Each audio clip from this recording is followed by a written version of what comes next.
இதை பாருங்க, இன்றைக்கி நம்ம அனைவருக்கும் அத்தியாவசியமான ஆக்சிஜன் எவ்வாறு தயாரிக்கப்படுகிறது என்பதை ஒரு அறிவியல் சோதனை மூலம் அனைவருக்கும் தெரிவிக்க இருக்கிறோம். அதற்கு ஒரு பாட்டிலில் ஒரு தண்ணியால் நிரப்பிடுங்க. அதுக்கப்புறம் அது உள்ள ஏதாவது ஒரு செடி, நம்ம அம்மான் பச்சரிசிங்கிற ஒரு செடி போட்டிருக்கோம்.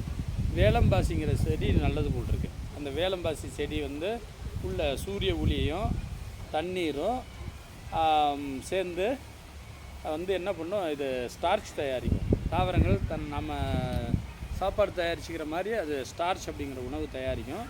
அப்படி உணவு தயாரிக்கும் போது ஸ்டார்ச்சை 6 பங்கு H2 எடுத்துக்கும்.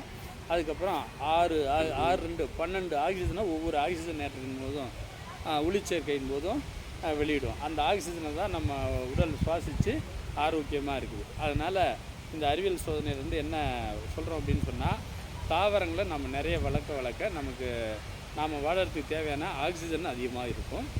ஆக்சிஜன் அதிகமாக இருந்தால் நம்ம அதிக ஆயுள் வாழலாம். உடலும் அதிக டார்ச்சர் இல்லாமல் ஆனந்த நிலையில் இருக்கும்.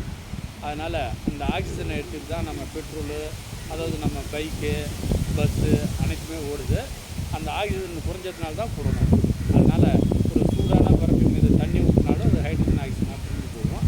அதனால் இது போல் இதில் இந்த வேலம்பாசி தண்ணியில் அப்படியே ஆக்சிஜன் தயாரித்து வெளியே விடுறது, குழுவாக வெளியே வர்றது தெரியும். அதுதான் ஆக்சிஜன் தயாரிக்கிற முறை.